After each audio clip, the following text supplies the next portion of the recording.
Assalamualaikum warahmatullahi wabarakatuh. Kami dari kelompok 4 akan menjelaskan materi mengenai refrigerator. Sebelum itu, kelompok kami beranggotakan yang pertama ada Viner Fiansyah, yang kedua Rifatilah Noval atau saya sendiri, yang ketiga Indra Bayu Setiawan, yang keempat Sahrul Effendi, dan yang kelima Muhammad Wahid Burhani. Sebelum masuk ke jenis-jenis refrigerator atau mesin pendingin pada dasarnya merupakan mesin panas yang bekerja terbalik, yaitu usaha diberikan pada refrigerator menyerap kalor dan reservoir dingin dan membuangnya ke reservoir panas. Refrigerator terdiri dari beberapa jenis, yaitu yang pertama refrigerator untuk keperluan industri untuk memisahkan gas-gas dari udara atau air separation plant, yaitu gas nitrogen, oksigen, dan air. Dehumidification of air, yaitu sebagai alat untuk menurunkan kadar uap air di udara. Yang kedua, refrigerator rumah tangga seperti lemari es atau kulkas. Lemari es atau kulkas sebagai penyimpan sayur dan buah-buahan pada suhu kesegaran sekitar 5 derajat Celcius agar tetap segar. Yang ketiga, refrigerator freezer atau pembukuan, pendinginan, makanan dan minuman, seperti untuk membekukan daging, ikan, dan minuman pada suhu minus sekitar 18 derajat Celcius. Yang keempat, penyejuk ruangan atau air conditioner. Penyejuk udara ini yang didinginkan dan menghasilkan udara yang nyaman bagi tubuh pada suhu normal 27 derajat Celcius. Yang kelima, dispenser untuk menghasilkan air panas dan dingin. Dan yang keenam, kipas angin penyejuk sirkulasi udara. Menurut ISO 7371 sampai 1985, refrigerator atau kulkas dibagi menjadi 4 kelas. Yang pertama, extend temperate class, merupakan kulkas yang direncanakan untuk digunakan pada temperatur lingkungan antara 10 sampai 32 derajat Celcius. Yang kedua, temperate class, yaitu kulkas yang direncanakan untuk digunakan pada temperatur lingkungan antara 16 sampai 32 derajat Celcius. Yang keempat, subtropical class, yaitu kulkas yang direncanakan untuk digunakan pada temperatur lingkungan antara 18 sampai 38 derajat Celcius. Dan yang terakhir, tropical class, yaitu kulkas yang direncanakan untuk digunakan pada temperatur lingkungan antara 18 sampai 43 derajat Celcius. Selanjutnya, saya akan menjelaskan mengenai komponen dalam refrigerator, yaitu satu, kompresor, yaitu alat untuk memompa menaikkan tekanan refrigeran ke semua sistem. Yang dimaksud sistem adalah pipa gas refrigerator, yaitu kondensor, kapiler, dan evaporator. Ada beberapa jenis kompresor tersebut, yakni 1. Kompresor torak, 2. Kompresor rotari, dan 3. Kompresor sentrifugal. Selanjutnya yang kedua yaitu kondensor. Fungsi dari kondensor tersebut adalah sebagai penukar kalor, penurun tekanan refrigeran, dan pengubah refrigeran dari wujud gas menjadi cair atau kondensasi. Di dalam kondensor inilah gas refrigeran dimampatkan tekanan dinaikkan dan suhu juga meningkat. Yang ketiga adalah pipa kapiler atau katup ekspansi, expansion valve. Pipa kapiler ini berfungsi untuk menurunkan tekanan refrigeran dan mengatur aliran refrigeran untuk menuju evaporator. Katup ekspansi untuk mengekspansi refrigeran dari tekanan tinggi dan suhu tinggi ke tekanan terendah. Yang terakhir yaitu evaporator.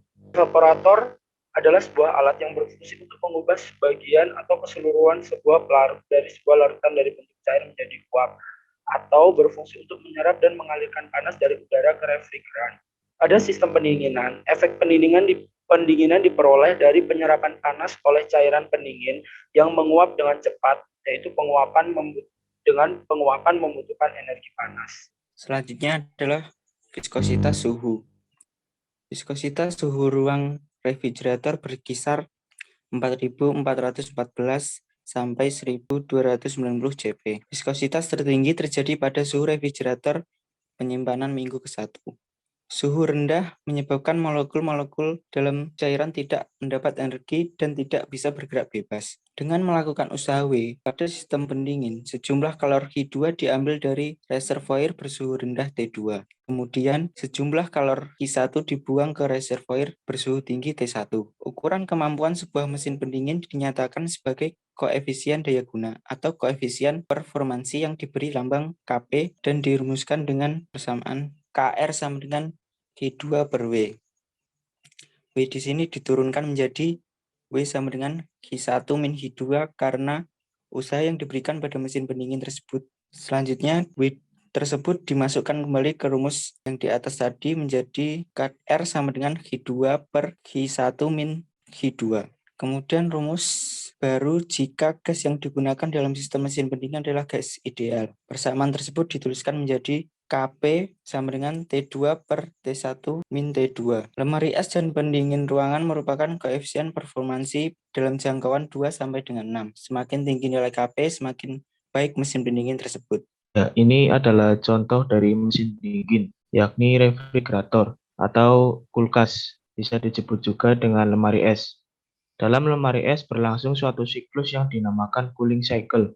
Cooling cycle ini bisa disebut juga dengan siklus pendinginan. Agar proses ini dapat berlangsung, diperlukan suatu zat yang mudah berubah wujud dari cair ke gas, maupun sebaliknya. Bagian-bagian dari refrigerator atau kulkas ini meliputi kompresor. Kompresor merupakan suatu alat yang digunakan sebagai penekan gas freon sehingga tekanannya menjadi lebih tinggi. Yang kedua, ada kondensor.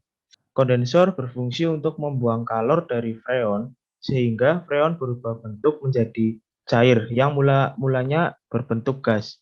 Selanjutnya ada filter.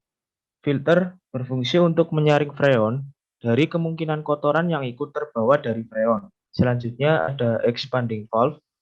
Expanding valve berfungsi untuk mengatur banyaknya freon yang masuk ke dalam evaporator. Selanjutnya ada evaporator itu sendiri. Evaporator merupakan tempat penguapan freon cair menjadi gas, sehingga temperatur freon menjadi lebih rendah. Ada termostat. Termostat berfungsi untuk mengatur temperatur dari refrigerator tersebut. Selanjutnya ada akumulator. Akumulator berfungsi untuk menampung bahan pendingin cair. Seperti yang dapat dilihat pada gambar, skema dari refrigerator adalah memanfaatkan sifat dari gas freon yang suhunya akan menjadi rendah bila tekanannya juga rendah. Prinsip dari refrigerator adalah mula-mula dinamo menggerakkan sebuah kompresor. Kemudian kompresor memompakan gas freon dengan tekanan yang tinggi dan temperatur yang tinggi. Lalu gas freon dikirimkan menuju kondensor untuk dibuang kalornya agar freon dapat berubah bentuk menjadi cair. Akan tetapi tekanannya masih tinggi. Freon cair ini terus masuk ke dalam pipa kapiler. Pipa kapiler adalah seperti yang dilihat pada gambar, berbentuk seperti lilitan. Pipa kapiler ini berfungsi untuk menguapkan evaporator yang mana sebelumnya melewati dari katup ekspansi. Dalam evaporator, tekanan dan temperatur freon lebih rendah, sehingga freon kembali ke dalam bentuk gas. Freon yang telah menjadi bentuk gas ini akan masuk ke dalam saluran hisap untuk disirkulasikan ulang oleh kompresor. Siklus dalam refrigerator ini akan berlangsung secara berulang-ulang. Air conditioner. Mesin pendingin udara atau AC adalah alat yang menghasilkan udara dingin dengan cara menyerap udara panas di sekitar ruangan. Proses udara menjadi dingin adalah akibat adanya pemindahan panas, sama seperti lemari es. AC juga menggunakan bahan pendingin yang disebut refrigeran. Ruangan di dalam AC dibagi menjadi dua, yaitu ruang dalam dan ruang luar. Bagian ruang dalam udaranya dingin karena adanya proses pendinginan. Untuk yang bagian ruang luar digunakan untuk melepaskan panas ke udara sekitar. Untuk secara umum, gambaran mengenai prinsip kerja AC adalah penyerapan panas oleh evaporator, pemompaan panas oleh kompresor, dan pelepasan panas oleh kondensor. Bagian-bagian AC dan fungsinya. Untuk kondensor AC, yaitu kondensor adalah sebuah alat yang digunakan untuk mengubah gas yang bertekanan tinggi berubah menjadi cairan bertekanan tinggi yang kemudian akan dialirkan ke orifice tube. Kondensor merupakan bagian yang panas dari air conditioner. Kondensor bisa disebut heat exchange yang bisa memindahkan panas ke udara atau intermediate fluid, semacam air larutan yang mengandung etilen glikol, untuk membawa panas ke orifice tube. Yang kedua, kompresor AC. Kompresor AC adalah power unit dari sistem AC.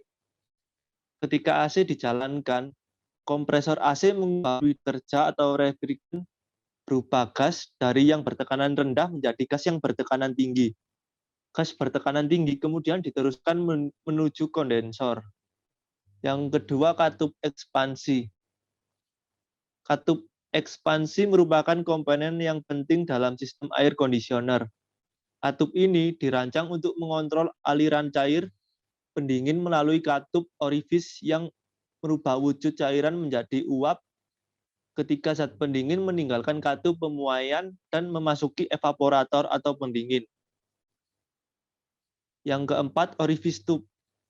Orifice tube merupakan tempat di mana cairan bertekanan tinggi diturunkan dan suhunya menjadi cairan dingin bertekanan rendah. Dalam beberapa sistem, selain memasang sebuah orifice tube, dipasang juga katup ekspansi. Yang kelima, termostat. Termostat pada air conditioner beroperasi dengan menggunakan lempeng bimetal yang peka terhadap perubahan suhu ruang. Lempeng ini terbuat dari dua metal yang memiliki koefisien pemuaian yang berbeda. Ketika temperatur naik, metal terluar memuai lebih dahulu, sehingga lempeng membengkok dan akhirnya menyentuh sirkuit listrik yang menyebabkan motor AC aktif. Yang terakhir, evaporator AC. Refrigerant menyerap panas dalam ruangan melalui kumparan pendingin dan kipas evaporator meniupkan udara dingin ke dalam ruangan. Refrigerant dalam evaporator mulai berubah menjadi uap bertekanan rendah, tetapi masih mengandung sedikit cairan. Campuran refrigerant kemudian masuk ke akumulator atau pengering. Ini juga dapat berlaku seperti mulut atau orifice. Kedua bagian cairan yang berubah menjadi uap bertekanan rendah yang murni sebelum melalui kompresor AC untuk memperoleh tekanan dan beredar dalam sistem lagi. Biasanya evaporator dipasangi silikon yang berfungsi untuk menyerap kelembapan dari refrigerant. Prinsip kerja AC. Pemindahan panas diperlukan energi tambahan yang lebih besar karena udara yang didinginkan skalanya lebih besar dan banyak. Di dalam AC, wujud refrigerant berubah-ubah dari bentuk cair ke gas atau sebaliknya. Pada kompresor, refrigerant masih berupa uap, tekanan, dan panasnya lalu dinaikkan dengan cara memampatkan oleh piston dalam silinder kompresor. Kemudian uap panas tersebut didinginkan pada saluran pipa kondensor agar menjadi cairan.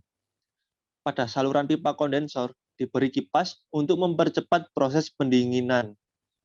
Proses pelepasan panas ini disebut teknik pengembunan. Selanjutnya, cairan refrigerant dimasukkan ke dalam evaporator dan dikurangi tekanannya, sehingga menguap dan menyerap kalor udara sekitar.